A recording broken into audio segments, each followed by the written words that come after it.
Welcome back to the Director's Garage. I am your host and resident idiot, Michael, a little dizzy.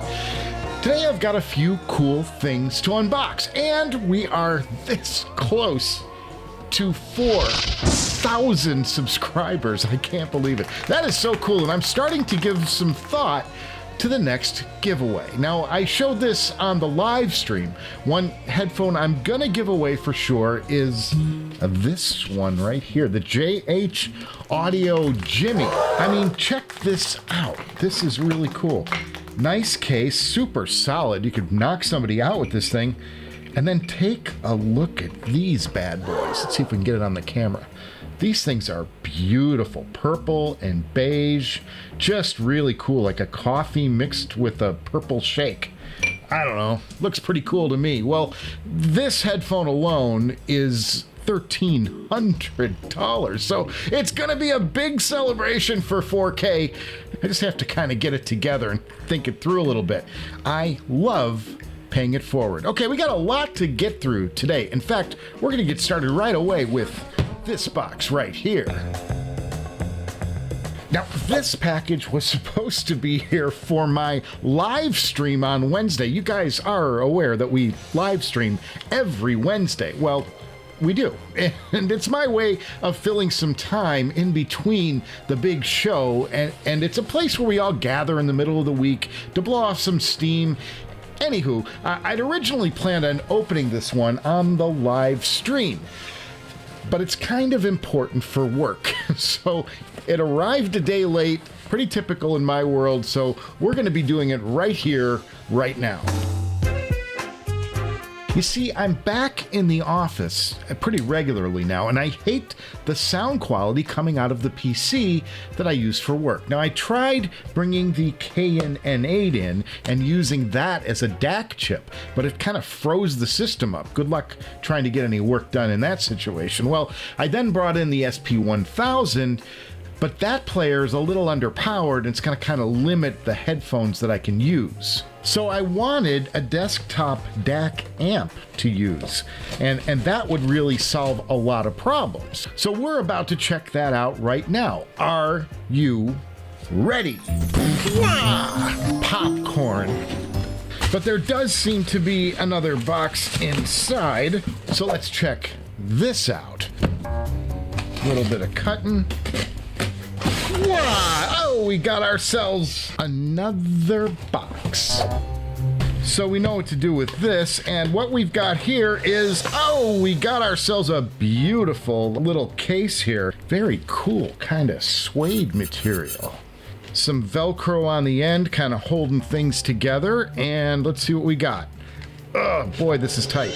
Wow. We got ourselves a WA11 Topaz. Yes, a WA11 Topaz. Folks, this here is a portable DAC amp capable of delivering an impressive 1.2 watts down to 30 ohms. Really a powerhouse of a little unit, and it will run for 6 hours on a single charge. So why the WA11 Topaz? Well, first of all, let's just kind of look through this thing a little bit. You got this nice little suede piece here on the bottom, keep your desktop nice, and the attenuator is just brilliant. It's nice and smooth all the way around, all the way through the dial. It's just a beautifully machined piece. You've got your outputs here. You've got unbalanced and balanced 1/4-inch jack and a 4.4 Pentagon, and then you've got a couple of throw switches on the side, one to change it from a line, use it as a line input to the DAC, and then a low and a high output. And then you've got this rubberized piece here to probably stand it up and keep it in place. And the fit and finish is very worthy of the Woaudio name, including this nice power button here to get things rolling. Now, I could have kept the old Cord Hugo 2. That would have been the easiest and most obvious choice, but I sold it.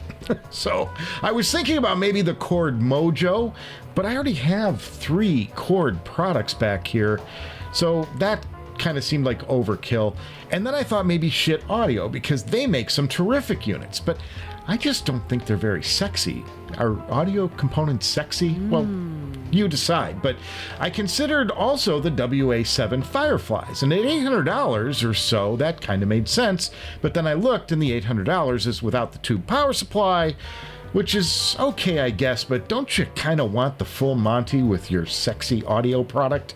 Don't you? Okay. Well, version 3 of that is on the market, but it's $1,400 or so, and it does attract attention. Now, my office is fairly secure, but then again, maybe a blingy amp sitting there 24/7 is not exactly the best idea, and it's certainly not very portable. Now, since this unit came out in 2019, the WA11 has been getting a lot of praise and good reviews. Now, its older sister is the WA8 Eclipse, which is pretty cool. It has a tube stage, it's really pretty, and that's portable too, but the WA8 doesn't give you the gain of the more powerful and flexible WA11. So with this, I should be able to drive pretty much any headphone. Now, before we go any further, I want to dig a little bit into this box because it looks like there's some other stuff in here that could be pretty cool. I noticed that we get a couple of cables from Woo, and these are nice. These are, you get USB-C, and then you get a USB-A to USB-C. I can't tell you the number of those cables I have in the house right now. And then you get this wall wart charger, which I'm guessing it is. Yeah, it's a wall wart, kids. And then look at this down here. What's this about? Oh, it's a little tote. It's a Woo tote. It's a Woat. We got a Woat, folks. So let's just do a quick little fire job on this bad boy, and yep, we got some battery life there. I'm going to get me the LCD XC, which I've got going into the Pentacon connection, and we'll call up some music and just give it a little listen here. Now I'll note on the side here, check this out for a detail. See the little indentation? It tells you right where the audio closed is, so you can get the volume closed up nice before you start blasting your ear outs. It's a nice touch. Just gonna get some basic Fleetwood Mac here to start us off with, and oh, it sounds nice, very nice. I'm just out of the gate. Easily driving these things. Look where I'm at. I'm barely at a quarter turn. It's a crispy DAC,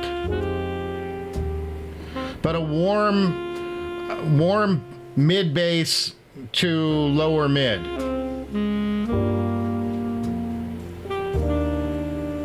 Feels very, very soothing down low. If that means anything. These things still are that much bright, but we're gonna work on that. Yeah, plenty of punch. The bass sounds good. I'm gonna go to some Eagles now. This is my vintage Eagles tour shirt from 2003. I saw them in Las Vegas, of all places. I'm going to go to Desperado, and I'm going to check out Tequila Sunrise, one of my favorite tracks. So there's very laid back, very pretty. I thought maybe this would be kind of laid back and mellow. It's not. It's a little bit mid-rangey. Oopsie. Let me jump ahead to Desperado and see if that's any better. All right, this is a little nicer. Tequila Sunrise. All the strumming and stuff, it was just hitting at that frequency on this headphone that's meh. I can hear even tape hiss on this. It's amazing.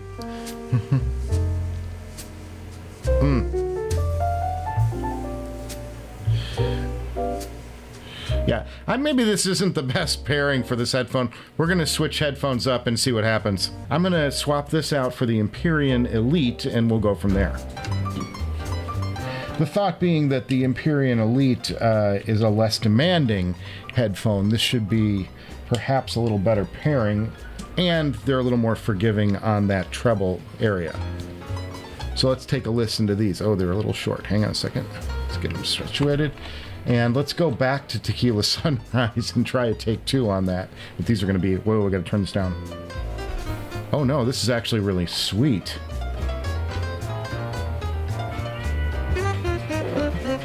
Now I'm almost up to half gain on this, so these are eating some power. Oh, this is beautiful. This is a better pairing.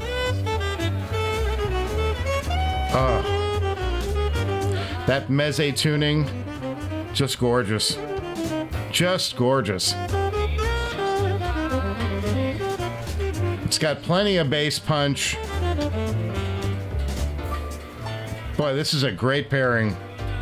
Woo! The harmonies just came in. Oh, this headphone makes moments with the Topaz. Ah! Beautiful, beautiful. Yeah, I don't have any of that brightness that I was suffering under the XC. This is great. This is great. No complaints at all. This is going to be a great, great solve.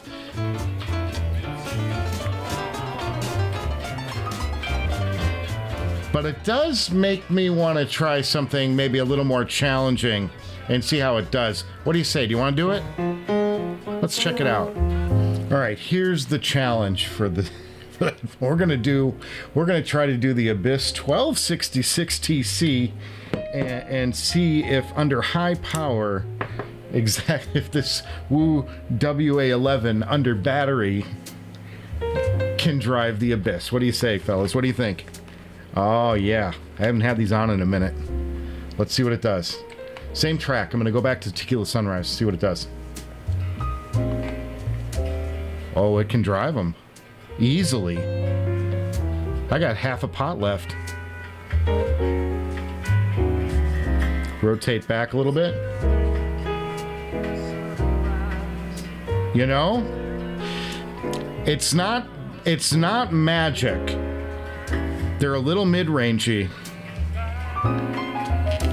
but they're giving me good bass.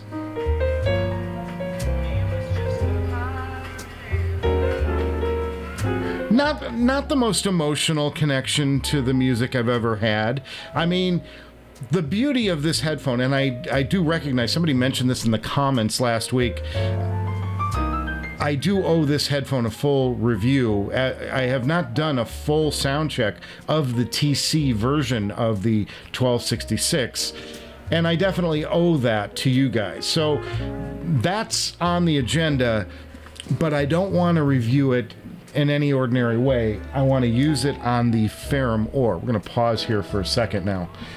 I want to do it on the Ferrum Ore because the magic synergy between the Ferrum Ore with the Hypsos and the power turned up on the Hypsos and this headphone is maybe the best headphone experience I've ever had across the board.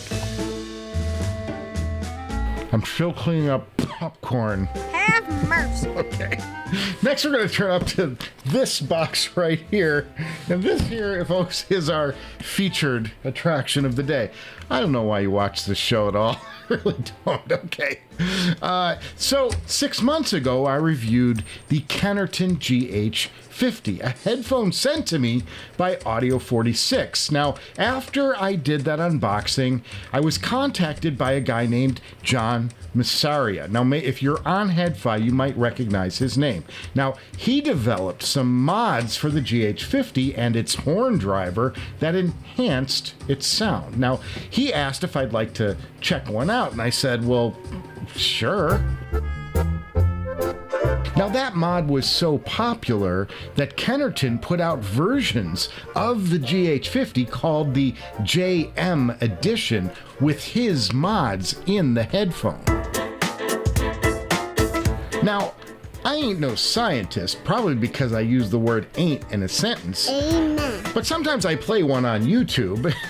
John sent me some photos of his mods, and it looks like he's created some physical structures and added them to the headphone to try to distribute the sound from the driver to your ears in a different way through some filtering, some passages. Now, the GH50 JM mod is hard to come by these days, so what's in this box right here is his latest creation, and we're going to get to it right now. What's in the box?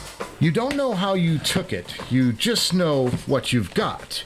Oh lordy, you've been stealing from thieves and you got caught. You got that one? That's Hold Me, Thrill Me, Kiss Me, Kill Me by U2. off of the Batman Forever soundtrack. A really bad movie, but a bitchin' song. So yeah, you know, mods are something that I've not dabbled with too much. I just kind of like think that the manufacturer made it a certain way and it's supposed to sound a certain way. But maybe this could be the thing that tips the tables for me and makes me consider modding some of my headphones. Looks like I got one sticky wicket here, and wah! You kind of saw it there for a second, but here it is. It's the Drop Hifiman HE-R7DX. Yes, the Drop Hifiman HE-R7DX. I'll never remember those letters. Now, it's been heavily modded with those structures that I showed you a bit ago, and it's pretty heady stuff. Now, John believes that this headphone with those mods will rival the headphones at the $1,000 price point. That's pretty cool, you know? So that's the LCD XC, it's the Dan Clark Audio Noir, and the LCD X territory, really, right? So let's show off a couple of quick things here. First of all, I'd note that he calls this the OCD Extreme Stealth Edition, which is kind of, I'm wondering if he's kind of like sticking it to Hi-Fi-Man with all this stealthy craziness and stuff. So that's kind of fun, the OCD Extreme Stealth Edition. And then the other thing he did is this little trick right here, and that's, he put his little initials on it, which I think is kind of cool. The artist signs his own work. So I think we're ready here, and let's head into a little director's garage sound impression. So I'm going to get us started with a little bit of U2, and we're going to start with the track 1 off of Octoon Baby, because it's a nice little track, it's sweet. And we're back on low power and using the Topaz again. Oh, this sounds really nice. Now, I'm at a slight disadvantage because I don't know what the actual headphone by itself sounds like, but I'm going to go by this, and the first thing I notice is that the soundstage is like I'm really getting stuff coming more here than here. Does that make sense? It's got great bass response. Might be a little mid-rangey, but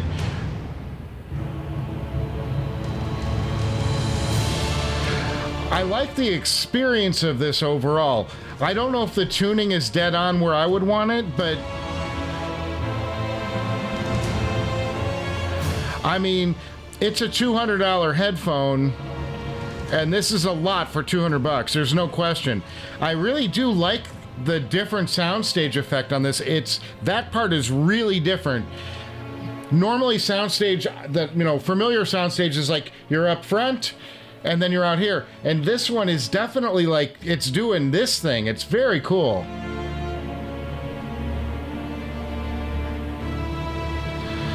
It's some nice imaging going on. I'm hearing like little toms hitting, little accents here and there. Very nice. This is a great song. And I don't know that I have like the best recording of this. Let's see if there's another version too. Yeah. I'm gonna commit a cardinal sin. We'll go to the MQA version. It's the same effect though. It's actually a lot cleaner though. MQA. I feel dirty. I don't get the MQA argument. It sounds good. Such an intimate song too.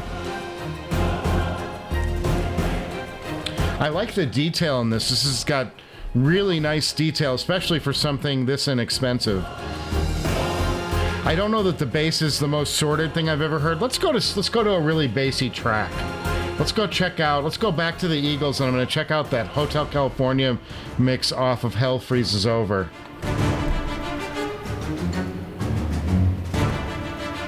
Yeah, again, same thing right off the bat. I'm noticing that it's just got a different sound stage.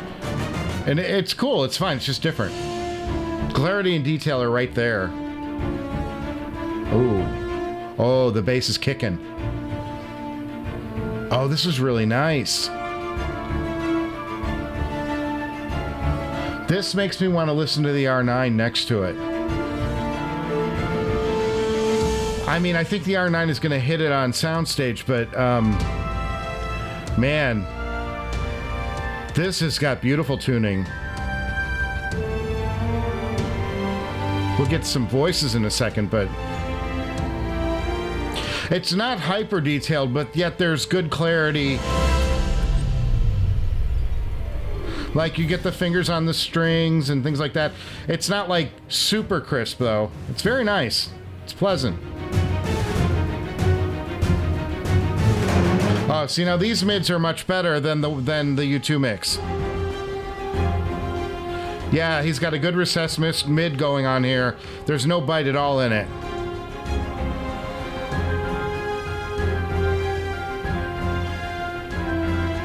Right, terrific bass, though. Maybe a touch on the bloomy side, but not bad. I love the presence. It's got good bass presence. Very nice. Well, let's go over to... I'm going to go to that Q Masekela Hope album real quick. Right. This is the DSD version, and I'm going to go to Stimulate the Coltrane, which is one of the best test tracks, period. This is an album everybody should check out. It's Hope by Hugh Masekela.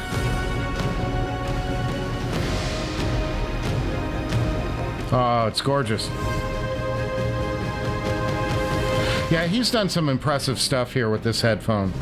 This is not a $200 headphone for sure. Some of the technicals aren't as strong as, say, the LCD-XC or some of these, you know, the stealth Hifiman Stealth, REF Stealth. But it's pretty impressive. Like, the tuning is really beautiful. And it's got good separation too.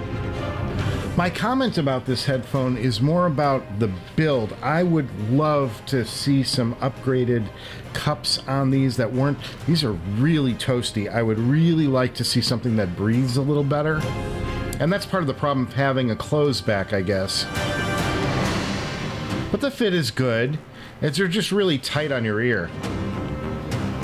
Yeah, there's no harshness at all of this. That's the nice thing. Like, this is a really comfortable set.